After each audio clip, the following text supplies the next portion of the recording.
ನಮಸ್ಕಾರ. ರಿವ್ಯೂ ಚಾನಲ್ಗೆ ಸ್ವಾಗತ. ನಾನು ಸೌಖ್ಯ ಗಾಂವ್ಕರ್. ಕರ್ನಾಟಕ ಬಿಜೆಪಿಗೆ ಸಂಬಂಧಪಟ್ಟಂತೆ ಒಂದು ಮಹತ್ವದ ಬೆಳವಣಿಗೆ. ಯತ್ನಾಳ್ ಅವರಿಗೆ ಬಿಜೆಪಿಯಿಂದ ರೆಡ್ ಕಾರ್ಪೆಟ್. ರಾಜ್ಯ ಬಿಜೆಪಿಯ ಉಸ್ತುವಾರಿಯೇ ಕೊಟ್ಟಿರುವಂತಹ ಸೂಚನೆ ಏನು? ಹಾಗಾದರೆ ಹೈಕಮಾಂಡ್, ಬಿಜೆಪಿ ಹೈಕಮಾಂಡ್ ಏನನ್ನು ಬಯಸ್ತಾ ಇದೆ? ಇದು ಯಡಿಯೂರಪ್ಪ ಮತ್ತು ವಿಜಯೇಂದ್ರ ಬಣಕ್ಕೆ ಭಾರಿ ಆಘಾತಕಾರಿ ಸುದ್ದಿ. ಡೀಟೇಲ್ಸ್ ಇಡ್ತಾ ಹೋಗ್ತೀವಿ. ಕರ್ನಾಟಕ ಕಾಂಗ್ರೆಸ್ಸಲ್ಲಿ ಅಧಿಕಾರ ಬದಲಾವಣೆ ಆಗ್ತಾ ಇದ್ದ ಹಾಗೆ ಬಿಜೆಪಿಗೆ ಸಂಬಂಧಪಟ್ಟಂತೆ ಕೂಡ ಮೇಜರ್ ಡೆವಲಪ್ಮೆಂಟ್ಸ್ ಆಗ್ತಿರೋದು ನೋಡ್ತಾ ಹೋಗೋಣ. ನೀವೇನಾದರೂ ಫಸ್ಟ್ ಟೈಮ್ ನಮ್ಮ ಚಾನಲ್ ನೋಡ್ತಾ ಇದ್ದರೆ ಮಿಸ್ ಮಾಡಿದ್ರೆ ನಮ್ಮ ಚಾನಲ್ನ ಸಬ್ಸ್ಕ್ರೈಬ್ ಮಾಡಿ, ಹಾಗೆ ಬೆಲ್ ಐಕಾನ್ ಕ್ಲಿಕ್ ಮಾಡಿದ್ರೆ ನಮ್ಮೆಲ್ಲ ವೀಡಿಯೋಸು ನೋಟಿಫಿಕೇಷನ್ಸ್ ಅಪ್ಡೇಟ್ಸ್ ನಿಮ್ಮನ್ನು ತಲುಪತ್ತೆ. ಎಸ್ ವೀಕ್ಷಕರೇ, ಕರ್ನಾಟಕ ಬಿಜೆಪಿಯಲ್ಲಿ ಬದಲಾವಣೆ ಶತಸಿದ್ಧವ ಅಂತಹದ್ದೊಂದು ಬೆಳವಣಿಗೆ ಆಗ್ತಿದೆ. ಈಗ ಯತ್ನಾಳ್ ಅವರ ಬಗ್ಗೆ ರಾಜ್ಯ ಬಿಜೆಪಿ ಉಸ್ತುವಾರಿಯೇ ಕೊಟ್ಟಿರುವಂಥ ಬಿಗ್ ಹಿಂಟ್. ರಾಜ್ಯ ಬಿಜೆಪಿ ಉಸ್ತುವಾರಿ ರಾಧಾ ಮೋಹನ್ ದಾಸ್ ಅಗರ್ವಾಲ್ ಅವರು ಈ ಬಗ್ಗೆ ಸೂಚನೆ, ಒಂದು ಮಹತ್ವದ ಸುಳಿವನ್ನು ಕೊಟ್ಟಿದ್ದಾರೆ. ಎನಿ ಟೈಮ್ ಇಂಥ ಬೆಳವಣಿಗೆಗಳಾಗಬಹುದು. ಉಚ್ಚಾಟಿತರನ್ನು ವಾಪಸ್ ಕರ್ಕೊಳ್ಳೋ ವಿಚಾರದಲ್ಲಿ ತಳ್ಳಿ ಹಾಕೋಕ್ಕಾಗಲ್ಲ. ರಾಷ್ಟ್ರೀಯ ನಾಯಕತ್ವ ಇದನ್ನು ಪರಿಶೀಲಿಸಿ ತೀರ್ಮಾನ ಮಾಡುತ್ತೆ ಅಂತ ಹೇಳ್ತಿದ್ದಾರೆ. ಯಾರನ್ನು ಪಕ್ಷದಿಂದ ಹೊರಹಾಕೋದು, ಬಿ ಜೆ ಪಿ ಸಂಪ್ರದಾಯದಲ್ಲಿ ಪಕ್ಷದಿಂದ ಹೊರಹಾಕೋದು ಸಂತೋಷದ ವಿಷಯ ಅಲ್ವೇ ಅಲ್ಲ.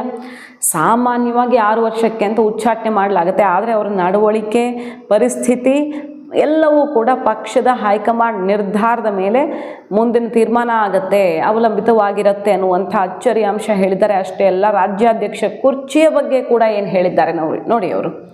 ಕರ್ನಾಟಕ ಬಿಜೆಪಿ ರಾಜ್ಯಾಧ್ಯಕ್ಷ ಆಯ್ಕೆ ಕುರಿತು ಅಂತಿಮ ತೀರ್ಮಾನವನ್ನು ಪಕ್ಷದ ರಾಷ್ಟ್ರೀಯ ಅಧ್ಯಕ್ಷರು ಕೈಗೊಳ್ತಾರೆ. ಕಾರ್ಯಕ್ಷಮತೆ ಸೇರಿದಂತೆ ವಿವಿಧ ಅಂಶಗಳನ್ನು ರಾಷ್ಟ್ರೀಯ ನಾಯಕತ್ವ ಪರಿಶೀಲಿಸಿ ಇಲ್ಲಿನ ನಾಯಕತ್ವದ ಬಗ್ಗೆ ನಿರ್ಧಾರ ತಗೊಳ್ಳುತ್ತೆ ಅನ್ನುವ ಮೂಲಕ ವಿಜಯೇಂದ್ರ ಅವರ ನಾಯಕತ್ವಕ್ಕೆ ಬಲ ತುಂಬ ಹೋಗಿದ್ರು ಕಳೆದ ತಿಂಗಳಷ್ಟೇ. ರಿವ್ಯೂ ಈಗಾಗಲೇ ರಿಪೋರ್ಟ್ ಮಾಡಿತ್ತು. ಏನಂತ? ಹೈಕಮಾಂಡ್ ನವೆಂಬರಲ್ಲಿ ಯಾವ ತೀರ್ಮಾನಕ್ಕೆ ಬರುತ್ತೆ ಅನ್ನೋದು ಗೊತ್ತಿಲ್ಲ. ನವೆಂಬರ್ಗೆ ವಿಜಯೇಂದ್ರ ಅವರ ಅವಧಿ ಮುಗಿಯುತ್ತೆ, 3 ವರ್ಷ.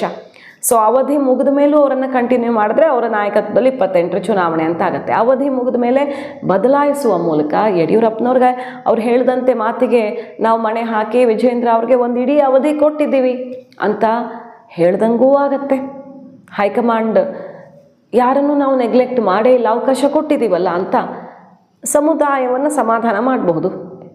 ಅದರ ಜೊತೆಗೆ ಹೊಸ ಪ್ರಯೋಗಕ್ಕೆ ಕೈ ಹಾಕೋದಾದರೆ ಯಾರು ಅನ್ನೋದು ಬೇಕಲ್ವಾ. ಇಲ್ಲಿ ಡಿ.ಕೆ. ಶಿವಕುಮಾರ್ ಬಂದಿದ್ದಾರೆ, ಸಾಫ್ಟ್ ಹಿಂದುತ್ವ ಶುರು ಮಾಡಿದ್ದಾರೆ. ಅಂದರೆ ಅವರ ನೇಚರು, ಅವ್ರು ನಡ್ಕೊಂಡು ಬಂದಿರೋದೇ ಹಾಗೆ, ಹೊಸದು ಅಂತಲ್ಲ ಅದು.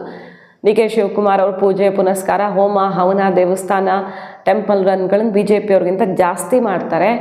ನರೇಂದ್ರ ಮೋದಿ ಅವರ ಮಾಡೆಲಲ್ಲಿ ಎಲ್ಲ ಬಗೆಯಲ್ಲಿ ಡಿ.ಕೆ. ಶಿವಕುಮಾರ್ ಅವರ ಹಲವಾರು ವಿಚಾರಗಳಿರ್ತವೆ, ಗಮನ ಸೆಳೆದಿವೆ, ಇವೆಲ್ಲ ಗೊತ್ತಿರೋದೆ. ಹಾಗಾಗಿ ಡಿ.ಕೆ. ಶಿವಕುಮಾರು ಸಂಘಟನೆ, ಜನಬಲ, ಹಣಬಲ ಅಂತ ಬಂದಾಗ ಸ್ಟ್ರಾಂಗು. ಅದೇ ರೀತಿ ಹಿಂದುತ್ವದ ವಿಚಾರದಲ್ಲೂ ಕೂಡ ಅಸ್ತ್ರ ಅವ್ರ ಕೈಯಲ್ಲಿದೆ. ಸಿದ್ದರಾಮಯ್ಯನವ್ರ ಅವಧಿಯಲ್ಲಿ ಮಾಡ್ದಂಗೆ ಮುಸ್ಲಿಮು, ಆ್ಯಂಟಿ ಹಿಂದೂ ಅಂತ ನರೇಟಿವ್ ಬಿಲ್ಡ್ ಮಾಡೋಕ್ಕಾಗಲ್ಲ. ಈಗ ಡಿ.ಕೆ. ಅವಧಿಯಲ್ಲಿ ಅಂಥ ಎಕ್ಸ್ಟ್ರೀಮ್ ಘೋಷಣೆಗಳನ್ನು, ನಿರ್ಧಾರಗಳನ್ನು ಡಿ.ಕೆ. ಶಿವಕುಮಾರ್ ನಾಯಕತ್ವದಲ್ಲಿ ಕಾಂಗ್ರೆಸ್ ಸರ್ಕಾರ ತಗೊಳ್ಳಲ್ಲ. ಹಿಜಬ್ಬು ಇನ್ನೊಂದು ಅಂತ ಸಿದ್ದರಾಮಯ್ಯನವರ ಅವಧಿಯಲ್ಲಿ ಸದ್ದಾದಂಗೆ ಆಗಲ್ಲ. BJP ಅವ್ರಿಗೆ ಅದು ಅಸ್ತ್ರ ಸಿಗಲ್ಲ. ಹಾಗಾಗಿ ತುಂಬ ಸ್ಟ್ರಾಂಗ್ ಆಗಿ ಇಲ್ಲಿ ಹಿಂದುತ್ವ, ಕಾಂಗ್ರೆಸ್ನ ರಾಷ್ಟ್ರ ಮಟ್ಟದ ವಿಚಾರಗಳು, ರಾಜ್ಯ ಮಟ್ಟದ ವಿಚಾರಗಳನ್ನು ಸರಿಯಾಗಿ ಮಂಡಿಸೋದಕ್ಕೆ ಗಟ್ಟಿ ಧ್ವನಿಯ ಹಿಂದುತ್ವ ಪ್ರತಿಪಾದಿಸುವಂಥ ನಾಯಕರು ಬೇಕು, ಸಮುದಾಯದ ಬಲವೂ ಬೇಕು ಅನ್ನೋದು ಇಲ್ಲಿ ಡಿ.ಕೆ. ಎಂಟ್ರಿ ಬೆನ್ನಲ್ಲೇ ಹೈಕಮಾಂಡ್ ಮಟ್ಟದಲ್ಲಿ ಚರ್ಚೆಯಾಗಿದೆ ಅನ್ನೋದು ಸ್ಪಷ್ಟವಾಗ್ತಿದೆ. ಸೊ ಯತ್ನಾಳ್ ಅವ್ರ ವಿಚಾರದಲ್ಲಿ ಪದೇ ಹೈಕಮಾಂಡ್ ಟ್ರೈ ಮಾಡಿದೆ ಅವ್ರನ್ನ ವಾಪಸ್ ಕರ್ಕೊಳ್ಳೋದಾ, ಏನು ಮಾಡೋದು ಅಂತ. ಬಟ್ ಅವರು ಅವಕಾಶನೇ ಕೊಡ್ತಿಲ್ಲ. ಅವರೇ ಅವ್ರ ಕೈಯಾರೆ ಒಂದಿಷ್ಟು ಹಾಳು ಮಾಡಿಕೊಡ್ತಿರೋದನ್ನು ನೋಡಿದ್ದೀವಿ ನಾವು. ಮಾತಾಡೋದೇ ನಿಲ್ಲಿಸಲ್ಲ ಅವರು ಅನ್ನೋದು ಕಡೆಗೆ ಅವ್ರ ಜೊತೆಗಿದ್ದವ್ರಿಗೆ ಬೇಜಾರಾಗೋಯ್ತು. ರಮೇಶ್ ಜಾರಕಿಹೊಳಿ ಇವರು ರೆಬಲ್ಸ್ ಟೀಮ್ ಇತ್ತಲ್ಲ, ಅವ್ರಿಗೆ ಯತ್ನಾಳ್ ಅವ್ರ ಮೇಲೆ ಬೇಜಾರಾಗೋಯ್ತು. ಇವರು ಸ್ವಲ್ಪ ಸೈಲೆಂಟಾಗಿ ಕೆಲಸ ಮಾಡಿದ್ರೆ ಏನೇನು ಮಾಡ್ಬೋದಿತ್ತು. ಯಾಕಿಷ್ಟು ವೈಲೆಂಟ್ ಆಗ್ತಾರೆ ಇವರು, ಯಾಕಿಷ್ಟು ಮಾತಾಡ್ತಾರೆ? ಸೈಲೆಂಟ್ ಯಾವತ್ತೂ ಅತಿ ದೊಡ್ಡ ಅಸ್ತ್ರ, ಯಾಕೆ ಇವ್ರಿಗೆ ಅರ್ಥ ಆಗ್ತಿಲ್ಲ ಅಂತ ತುಂಬ ಜನ ಅವ್ರ ಜೊತೆಗಿದ್ದವರೇ ಕೈ ಹಿಸ್ಕಿಕೊಂಡಿರೋದಿದೆ. ಬಟ್ BJPಗೀಗ ಅನಿವಾರ್ಯ ಆದರೆ ಯತ್ನಾಳ್ ಅವ್ರನ್ನ ವಾಪಸ್ ಕರ್ಕೊಂಡು ಬರೋದಕ್ಕೆ ವೇದಿಕೆ ಸಜ್ಜಾಗಿದೆ ಅನ್ನೋದರ ಸುಳಿವು BJP ಉಸ್ತುವಾರಿ ಅಗರ್ವಾಲ್ ಅವರಿಂದನೇ ಸಿಕ್ಕಿದೆ. ನಾವು ಯಾರನ್ನೂ ಉಚ್ಚಾಟಿಸಿರೋದ್ರಿಂದಾಗಿ ಸಂತೋಷ ಪಡೋಕ್ಕಾಗಲ್ಲ. ಪರಿಸ್ಥಿತಿಯ ಮೇಲೆ ಡಿಸೈಡ್ ಮಾಡ್ತಾರೆ ಹೈಕಮಾಂಡ್ ನಾಯಕರು, ತಳ್ಳಿ ಹಾಕೋಕ್ಕಾಗಲ್ಲ ವಾಪಸ್ ಆಗೋದನ್ನು ಅಂತ. ಈಗ ಶಿವರಾಮ್ ಹೆಬ್ಬಾರು, ಎಸ್ ಟಿ ಸೋಮಶೇಖರು ಮತ್ತು ಈಶ್ವರಪ್ಪನವರು, ಯತ್ನಾಳ್ ಅವರು, ಈ 4 ಜನರನ್ನು ಸದ್ಯದಲ್ಲೇ ಪಕ್ಷ ಸೇರಿಸ್ಕೊಳ್ಳೋದಕ್ಕೆ ಮತ್ತೆ ವಾಪಸ್ ಕರ್ಕೊಳ್ಳೋದಕ್ಕೆ ವೇದಿಕೆ ಸಜ್ಜಾಗ್ತಿದೆ.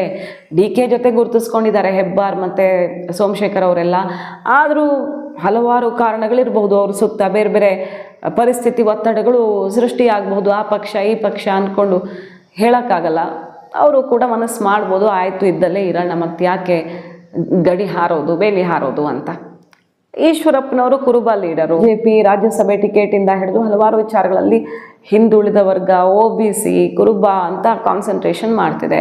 ಹಾಗಾಗಿ ಇರೋದ್ರಲ್ಲಿ ಹಿಂದುತ್ವ ಕುರುಬ ಎರಡೂ ಕಾಂಬಿನೇಷನ್ನಲ್ಲಿ ಈಶ್ವರಪ್ಪನವ್ರು ಕಾಣಿಸ್ತಾರೆ. ಅವ್ರೀಗ ವಯಸ್ಸಾಯಿತು, ಮೊದಲಿನಷ್ಟು ಅವರಿಂದ ಲಾಭ ಆಗುತ್ತೋ ಇಲ್ವೋ, ಆದರೂ ಬೇಕು. ಹಾಗಾಗಿ ಈಗ ಈಶ್ವರಪ್ಪನವರನ್ನು ವಾಪಸ್ ಕರ್ಕೊಂಡು ಬರ್ತಾರೆ. ಲಕ್ಷ್ಮಣ್ ಸವದಿ ಅವ್ರಿಗೇನಾದರೂ ಸಚಿವ ಸ್ಥಾನ ಸಿಗಲಿಲ್ಲ ಅಂದರೆ, ಕಾಂಗ್ರೆಸ್ನಲ್ಲಿ ಈಗ DK 2ನೇ ಪಟ್ಟಿಯಲ್ಲಿ ಲಕ್ಷ್ಮೀ ಹೆಬ್ಬಾಳ್ಕರ್ ವರ್ಸಸ್ ಲಕ್ಷ್ಮಣ್ ಸವದಿ ಅನ್ನೋ ಥರ ಆಗಿದೆ. ಲಕ್ಷ್ಮಣ್ ಸವದಿ ಅವ್ರಿಗೆ ಸಚಿವ ಸ್ಥಾನ ಸಿಕ್ಕಿದ್ರೆ ಅವ್ರು ಅಲ್ಲೇ ಇರ್ತಾರೆ, ನೋ ಡೌಟ್. ಸಿಗಲಿಲ್ಲ ಅಂದರೆ BJP ಅವ್ರಿಗೂ ಕೂಡ ಸ್ಕೆಚ್ ಹಾಕತ್ತೆ. ಈಗಾಗಲೇ ಸುಮಾರು ಸುತ್ತಿನ ಮಾತುಕತೆಗಳು ಶುರುವಾಗಿರೋದ್ರ ಬಗ್ಗೂ ಮಾತುಗಳಿವೆ. ಹಾಗಾಗಿ ಲಕ್ಷ್ಮಣ್ ಸವದಿ ಅವ್ರನ್ನ ಕರ್ಕೊಂಡು ಬರೋದು, ಇಂಥದ್ದೆಲ್ಲ ಪ್ಲ್ಯಾನ್ ಆಫ್ ಆ್ಯಕ್ಷನ್ ಈಗ ಒಂದೊಂದೇ ಶುರು ಆಗ್ತಾ ಇರೋದು. ಆ ಪೈಕಿ ಉತ್ತರ ಕರ್ನಾಟಕ ಭಾಗದವರು ಪಂಚಮಸಾಲಿ ಸಮುದಾಯದ ಮೇಲೆ ಕಂಪ್ಲೀಟ್ ಹಿಡಿತಾ ಇದೆ. ಮತ್ತು ಹಿಂದುತ್ವದ ಫೈರ್ ಬ್ರ್ಯಾಂಡ್ ಆಗಿ ಈಗ ಎಲ್ಲ ಕಡೆ ಸದ್ದು ಮಾಡಿದ್ದಾರೆ.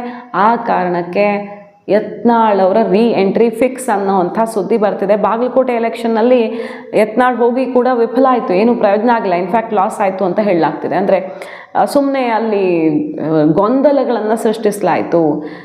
ಏನು ಮಾಡಬೇಕೋ ಅದು ಬಿಟ್ಟು ಬೇರೆ ಮಾಡಲಾಯಿತು ಅನ್ನೋದೆಲ್ಲ ಅಪಸ್ವರ ರಾಜ್ಯ BJPಯಲ್ಲಿ ಕೇಳಿಬಂತು.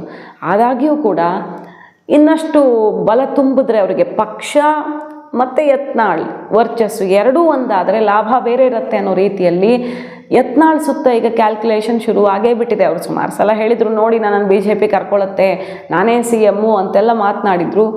ಅವ್ರು ಹೇಳ್ದಂಗೆಲ್ಲ ಆಗುತ್ತೋ ಬಿಡುತ್ತೋ, ಬಟ್ ಯತ್ನಾಳ್ ಪಕ್ಷಕ್ಕೆ ಬರಲಿ ಅಂತ ಹೈಕಮಾಂಡ್ ಬಯಸ್ತಿದೆ. ಈಗ ಅವ್ರಿಗೆ ಬಂದ ತಕ್ಷಣ ಅಧ್ಯಕ್ಷ ಸ್ಥಾನ ಕೊಡ್ತಾರೋ, ಇನ್ನೊಂದು ಕೊಡ್ತಾರೋ, ವಿಜಯೇಂದ್ರ ಯಡಿಯೂರಪ್ಪನವ್ರನ್ನ ಕೈ ಬಿಡ್ತಾರೋ, ಅವೆಲ್ಲ ಭವಿಷ್ಯದಲ್ಲಿ ಗೊತ್ತಾಗುತ್ತೆ. ಬಟ್ ಯತ್ನಾಳ್ ಬೇಕು ಪಕ್ಷಕ್ಕೆ ಅನ್ನೋ ಲೆಕ್ಕಾಚಾರ ಈಗ ಅಗರ್ವಾಲ್ ಅವ್ರ ಬಾಯಲ್ಲೇ ಬರ್ತಿದೆ, ಹೊರಗಡೆ ಬಂದಿರೋದು ಇದು. ಇನ್ನು ಪ್ರಹ್ಲಾದ್ ಜೋಶಿ ಅವರು ಕೂಡ ಭರ್ಜರಿ ಪ್ರಯತ್ನ ಮಾಡ್ತಿದ್ದಾರೆ. ಮುಂದಿನ ಚುನಾವಣೆಗೆ ಅವ್ರಿಗೂ CM ಕುರ್ಚಿ ಮೇಲೆ ಕಣ್ಣಿದ್ದೇ ಇರುತ್ತೆ. ಈಗ ಬೊಮ್ಮಾಯಿ ಅವರು ಆಗೋ ಸಮಯದಲ್ಲಿ ಅವ್ರ ಹೆಸರು ಕೇಳಿ ಬಂತು, ಬಟ್ ಆಗಿದ್ರೆ ಅವ್ರ ರಾಜಕೀಯ ಭವಿಷ್ಯ ರಾಜಕಾರಣದಲ್ಲಿ ಫಿನಿಶ್ ಆಗ್ತಿತ್ತು, ಅವ್ರ ತಲೆಗೆ ಬರ್ತಿತ್ತು ಸೋಲು ಗೆಲುವು ಎಲ್ಲನೂ. ಹಾಗಾಗಿ ಅವರು ಆ ಸಮಯದಲ್ಲಿ ಸೂಕ್ತ ಅಲ್ಲ ನಿರ್ಧಾರ ಮಾಡಿದ್ರು. ಸೂಕ್ತ ಸಮಯಕ್ಕಾಗಿ ಕಾದಿದ್ದಾರೆ. ಸೋಮಣ್ಣ ಅವರು ಅಧ್ಯಕ್ಷ ಕುರ್ಚಿಗೆ, ಪ್ರಹ್ಲಾದ್ ಜೋಶಿ ಅವರು CM ಕುರ್ಚಿಗೇನೆ ತಯಾರಿ ನಡೆಸ್ತಿರ್ತಾರೆ. ಬಟ್ ಈಗ ಹೈಕಮಾಂಡ್ ತೀರ್ಮಾನ ಹೇಗಿರುತ್ತೆ ನೋಡಬೇಕು. ಪ್ರಹ್ಲಾದ್ ಜೋಶಿ ಅವರು ಕೂಡ ಅಮಿತ್ ಶಾ ಮೋದಿ ಅವರು ತುಂಬ ಆಪ್ತರು, ಅವ್ರ ಮಾತಿಗೆ ಬೆಲೆ ಅಂತೂ ಸಿಗುತ್ತೆ.